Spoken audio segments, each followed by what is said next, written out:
साल पूरा होने पर मध्य प्रदेश के मुख्यमंत्री शिवराज सिंह चौहान ने सीएम हाउस में एक भव्य कार्यक्रम का आयोजन किया और कार्यक्रम में 2000 लड़कियों ने हिस्सा लिया। इस मौके पर सीएम शिवराज सिंह चौहान ने बड़े ऐलान भी किए। एक रिपोर्ट।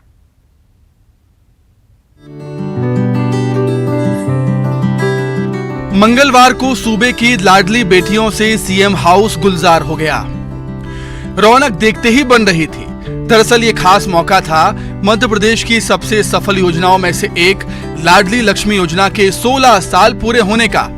इस मौके पर सीएम शिवराज ने अपने आवास पर भव्य कार्यक्रम का आयोजन करवाया। मामा शिवराज ने लाडली बेटियों का स्वागत फूल बरसाकर किया। इस दौरान उन्होंने कन्या पूजन भी किया। उन्होंने कहा कि 9 मई से 15 मई तक सूबे में लाडली लक्ष्मी योजना के तहत कार्यक्रम आयोजित किए जाएंगे। लेकिन इस मौके पर उन्होंने एक और बड़ा ऐलान किया। इस योजना के तहत अब मेडिकल, इंजीनियरिंग और लॉ कॉलेज में दाखिला पाने वाली लड़कियों की फीस सरकार भरेगी। और आज एक और क्रांतिकारी फैसला हमने किया है। बेटियों में जितनी क्षमता है हमने आज देखी। छोटी छोटी बेटियां, कोई खेल में, कोई गीत में, कोई नृत्य में, कोई कविता में, कोई बोलने में, कोई मार्शल आर्ट में, कितने आगे बढ़ बढ़ के काम कर रही हैं। तो बेटियों के पढ़ने में कोई रुकावट ना आए, इसलिए नीट के माध्यम से अगर उनका एडमिशन नीट की परीक्षा के माध्यम से मेडिकल कॉलेज में होता है तो बेटियों की मेडिकल कॉलेज की फीस भी सरकार भरवाएगी, मामा भरवाएगा।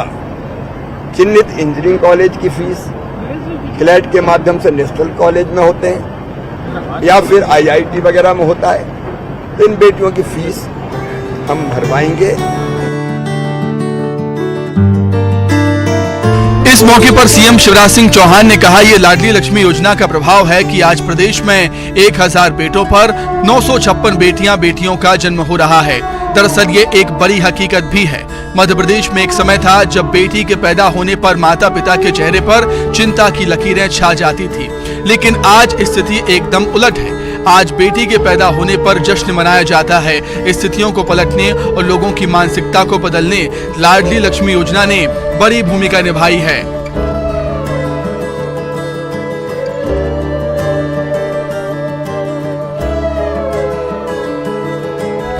इस योजना ने 16 साल पूरे कर दिए हैं। मई 2007 में इस योजना को शुरू किया गया था। इस योजना के जरिए बेटियों के भविष्य की नींव को मजबूत कर और उनकी शैक्षिक और आर्थिक स्थिति को सुधार लाने की दिशा में क्रांति आई है। शैलेंद्र सिंह भदौरिया, न्यूज़ 18 भोपाल।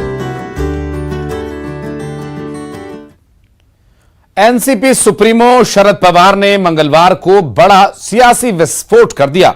उन्होंने अचानक एनसीपी अध्यक्ष पद से रिटायरमेंट का ऐलान कर दिया। शरद पवार के इस ऐलान से महाराष्ट्र की राजनीति गर्मा गई है। सभी अब हाल ही में अजीत पवार की बीजेपी से नजदीकियों की अटकलों पर और उसके बाद इस बीच शरद पवार के पद त्याग से अब कयासों का बाजार गर्म हो गया है।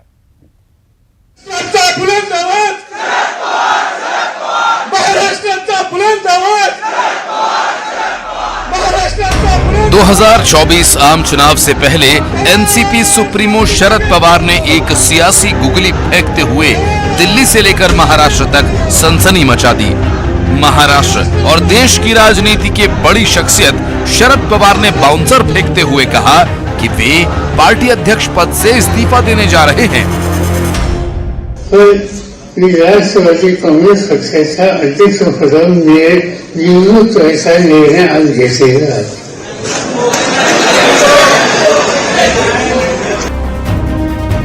शरद पवार के इस्तीफे के ऐलान से एनसीपी में खलबली मच गई। फैसले से मायूस समर्थकों ने अपने अपने तरीके से इस्तीफा वापस लेने की गुहार लगाई। पार्टी के सीनियर नेता और सांसद प्रफुल्ल पटेल ने कहा कि शरद पवार के इस्तीफे को लेकर पार्टी में कोई चर्चा नहीं हुई थी। पटेल ने कहा, पार्टी नेताओं ने शरद पवार से कहा कि आपने इस्तीफा देने से पहले चर्चा क्यों नहीं की? तो शरद पवार का जवाब था कि अगर मैं चर्चा करता तो आप लोग इस्तीफा नहीं देने देते। मेरे को नहीं, पार्टी में बिल्कुल बात नहीं हुई थी। मैंने बल्कि पवार साहब को अभी स्टेज पे जब ये घटना चल रही थी तभी मैंने उनको पूछा, मैंने बोला आपने हमसे बात भी नहीं किया?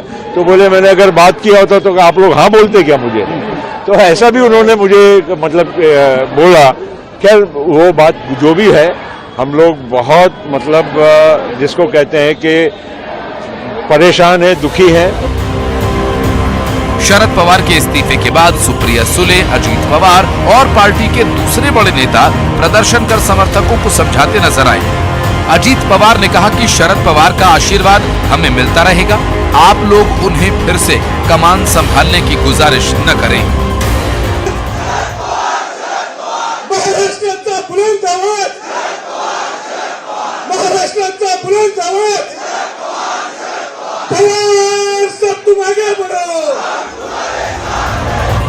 पवार के इस्तीफे की खबर से कांग्रेस और उद्धव ठाकरे की पार्टी सख्ते में है।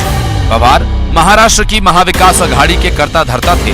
फिलहाल देश में कांग्रेस के बड़े नेता इस डेवलपमेंट पर कुछ कह नहीं रहे। अब शरद पवार जी इस्तीफा दिए, ये भी मैंने मीडिया के माध्यम से देखा है। मुझे जानकारी नहीं क्यों दिया है, क्या उम्र के कारण से या अंदरूनी कोई बात है, मुझे उसकी कोई जानकारी नहीं, तो कोई प्रतिक्रिया दे नहीं पाऊंगा।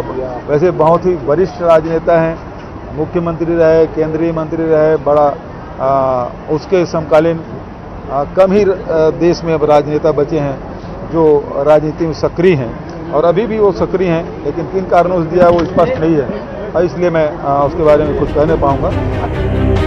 82 वर्षीय पवार के इस्तीफे के बाद एनसीपी के नए अध्यक्ष को चुनने के लिए 15 सदस्यों की एक कमेटी बनाई है। शरद पवार के इस्तीफे के बाद अजीत पवार के हाथों में एनसीपी की कमान जाना तय माना जा रहा है। पिछले काफी वक्त से महाराष्ट्र की सियासत अजीत पवार के इर्द गिर्द घूम रही है। लगातार ऐसी अटकलों और खबरों को उड़ते देखा गया जहां अजीत पवार बीजेपी से हाथ मिला सकते हैं। अजीत पवार 2019 में एक अभूतपूर्व राजनीतिक घटनाक्रम में देवेंद्र फडणवीस के साथ मिलकर सरकार में शामिल हो भी चुके थे।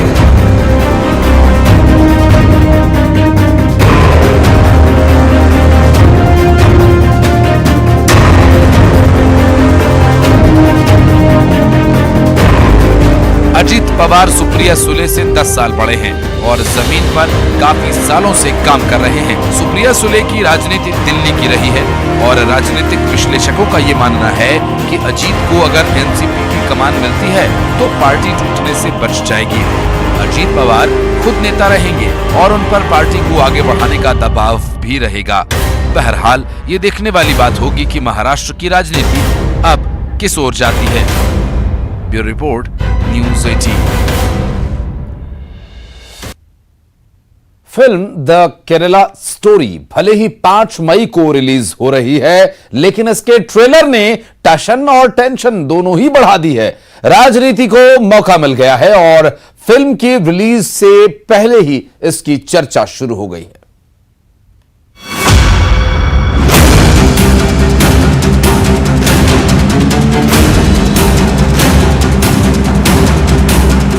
फिल्म भले ही 5 मई को पर्दे पर आएगी, लेकिन पॉलिटिक्स में इसकी एंट्री हो चुकी है।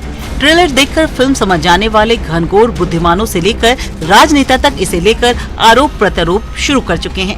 सियासत की सीमा से परे फिल्म का मामला अदालत तक पहुंच चुका है।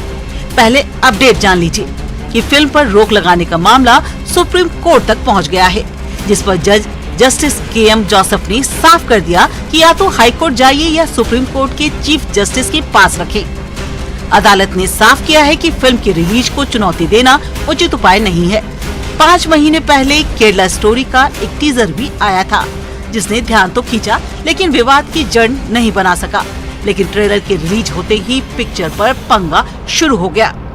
फिल्म हिंदी, मलयालम, तमिल, तेलुगु में रिलीज होने वाली है।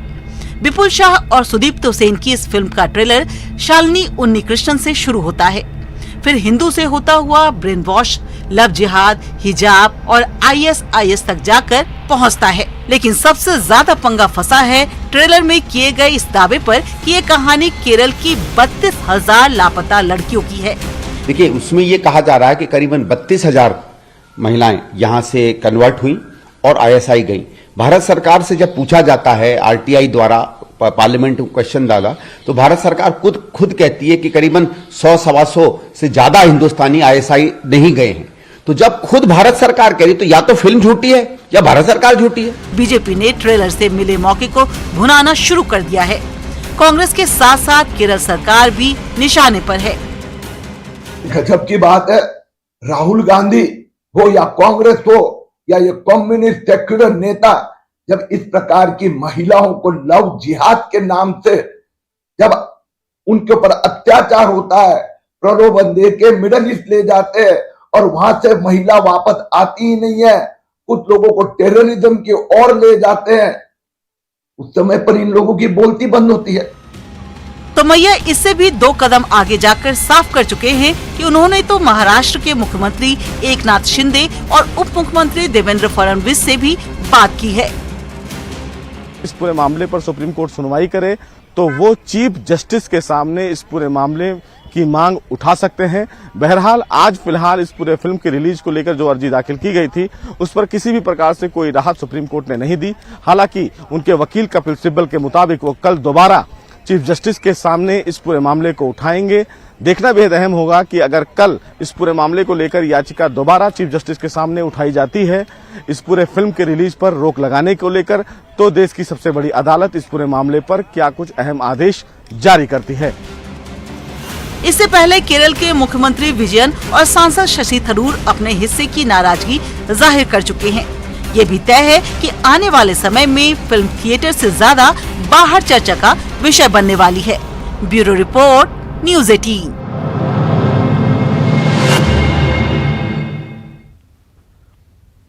और छत्तीसगढ़ में 58% आरक्षण के मुद्दे पर सुप्रीम कोर्ट के फैसले के बाद सूबे में क्रेडिट की सियासत अब तेज हो गई है। एक तरफ जहां सूबे की सरकार इसे अपनी जीत बता रही है तो वहीं बीजेपी इसे तत्कालीन बीजेपी सरकार के फैसले पर सुप्रीम कोर्ट की मुहर बता रही है।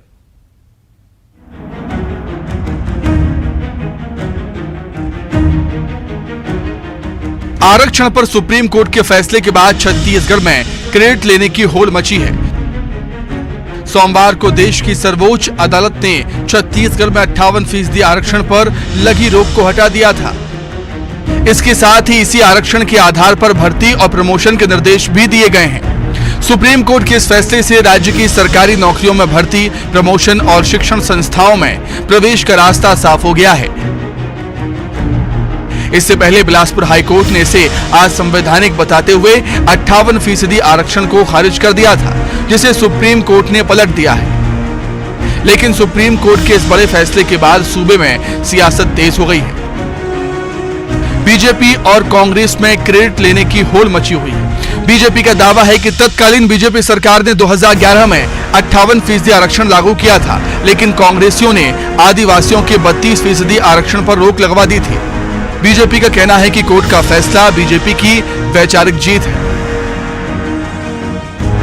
जो आरक्षण पर सुप्रीम कोर्ट के फैसले का हम अभिनंदन करते हैं। इस फैसले से न केवल प्रदेश के तत्कालीन भाजपा सरकार द्वारा जो 2011 में जो 58% के आरक्षण का फैसला को सही जो साबित हुआ है, बल्कि कांग्रेस जिस तरह मामले में दोहरी राजनीति कर रही है उसका भी पर्दाफाश हुआ है।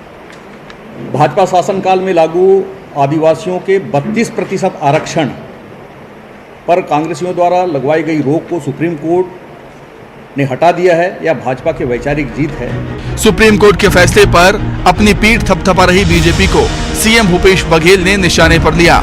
सीएम भूपेश बघेल तत्कालीन बीजेपी सरकार पर आरक्षण को लेकर घटिया काम करने का आरोप लगा रहे हैं। उन्होंने कहा है कि तत्कालीन सरकार ने आरक्षण तो लागू किया, लेकिन रोस्टर का अता पता नहीं था। सीएम भूपेश बघेल ने कहा कि सुप्रीम कोर्ट हम गए तो फिर बीजेपी क्यों अपनी पीठ थपथपा रही है। इतना घटिया काम किया था, आपने आरक्षण तो लागू कर दिया था, रोस्टर का अता पता नहीं था। दूसरी बात यह है, जो कमेटी आपने चीफ सेक्रेटरी के अध्यक्षता में बनाई और ननकी राम कंवर के अध्यक्षता में कमेटी बनाई, उसको कोर्ट में प्रस्तुत नहीं किया 10 साल तक, 12 में हुआ, मतलब 6 साल तक क्या प्रस्तुत नहीं किया, और उसके कारण से ये खारिज हुआ था। तो उनके नाकामी के कारण से, उनके गलतियों के कारण से पूरे प्रदेश के युवाओं को भोगना पड़ा। और अब जाके जब सुप्रीम कोर्ट में हमने सही तथ्य रखा और न्यायालय ने स्वीकार करते हुए जो हाई कोर्ट के आदेश को निरस्त करते हुए स्टे दिया है, जो निरस्त किया था उसको स्टे दिया है, तो अब क्यों पीठ थपथपा रहे हैं? सीएम भूपेश बघेल ने कहा कि अगर आरक्षण को लेकर रमन सिंह गंभीर हैं तो विधानसभा से पारित विधेयक को 9वीं अनुसूची में शामिल करवाएं। वहीं बीजेपी का कहना है कि सारे संवैधानिक प्रावधानों पर विचार कर कानून बनाया जाता है, लेकिन कांग्रेस ने बांटो और राज करो की नीति के तहत कानून बनाया। बहरहाल 58% आरक्षण का रास्ता साफ हो चुका है, लेकिन 76% आरक्षण का बिल अभी भी राजभवन में अटका हुआ है, जिसे लेकर लंबे समय से सियासत जारी है। Bureau report, news 18 Raipur. और महाकाल लोकार्पण के बाद विश्व प्रसिद्ध महाकाल मंदिर में श्रद्धालुओं की संख्या 10 गुना तक बढ़ गई है, जबकि मंदिर की आय भी 3 गुना तक बढ़ गई है।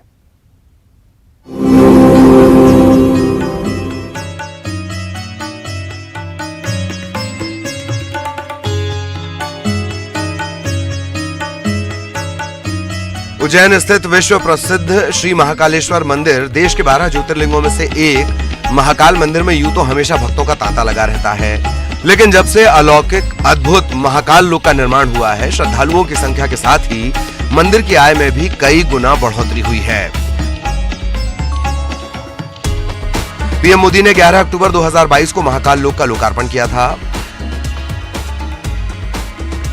तब से यहां आने वाले श्रद्धालुओं की संख्या 10 गुना तक बढ़ी है। बाबा महाकाल के भक्तों ने दिल खोलकर दान भी दिया, जिससे मंदिर की आय करीब 3 गुना बढ़ी है। आइए आंकड़ों के जरिए समझते हैं कि महाकाल लोक के लोकार्पण के बाद श्रद्धालुओं की संख्या और मंदिर की आय में कितनी बढ़ोतरी हुई। अक्टूबर 2022 में महाकाल लोक का लोकार्पण, पीएम मोदी ने किया था लोकार्पण। 10 गुना बढ़ी श्रद्धालुओं की संख्या, 3 गुना बढ़ी आमदनी, शीघ्र दर्शन के लिए सबसे ज्यादा आए। अक्टूबर 2022 तक रोजाना आते थे 10 से 15 हजार श्रद्धालु। लोकार्पण के बाद 1.5 लाख तक श्रद्धालु। छुट्टी वाले दिन और सोमवार को 2 लाख तक श्रद्धालु। अक्टूबर 2022 में 4.97 करोड़ रुपए की आय। 6 महीने में आय में 3 गुना बढ़ोतरी। अप्रैल 2023 में 14.26 करोड़ रुपए की आय। महाकाल मंदिर की आय में हर महीने इजाफा हो रहा है।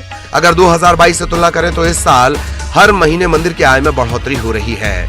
मंदिर की आय कई गुना बढ़ गई है। एक नजर मंदिर की आय के आंकड़ों पर।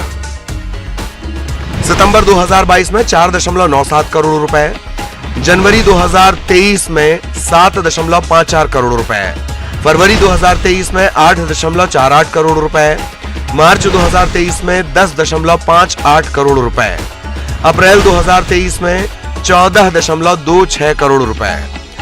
यात्रियों की और श्रद्धालुओं की कन्वीनियंस के लिए हमने पिछले 4-5 महीनों में हमारी जो दर्शन व्यवस्था है उसको हमने बहुत सारी चीज़ों को हमने ऑनलाइन लेके आए हैं, सिस्टम पर लेके आए हैं। जब हम ऑनलाइन लेके आते हैं, जैसे कि गर्भगृह से दर्शन की व्यवस्था जब हमने प्रारंभ की तो उसमें सिस्टम पर लेकर QR कोड और फोटो के साथ में किया, तो जिससे जो व्यक्ति दर्शनार्थी है उसी का फोटो होता है, उसी का QR कोड स्कैन होता है और वही जा पाता है। समिति के द्वारा जो निर्णय लिया गया था कि जो गजट नोटिफिकेशन में प्रोटोकॉल में जिनको प्रोटोकॉल दिया सकता है वही प्रोटोकॉल से बिना किसी शुल्क के दर्शन करेंगे, अन्यथा यदि प्रोटोकॉल में नहीं है तो 250 रुपये का जो दान राशि उसके साथ में करेंगे। और विगत समय में यदि आपने देखा होगा कि जो भी डिफ़ॉल्टर मिले हैं या कुछ लोग ऐसे मिले हैं जो कि हमारे दर्शनार्थियों को गलत तरीके से लूटने की कोशिश करते हैं, तो उन पर हमने FIR की है और हम कड़ी से कड़ी कार्रवाई की है। इन सभी चीज़ों का नतीजा ये निकला है कि जो हमारी गर्भगृह से दर्शन की व्यवस्था हो या तीनों जो मैंने सशुल्क बताया है, वो उससे जो हमें दान राशि मिलती है उसमें काफ़ी इजाफा हुआ है।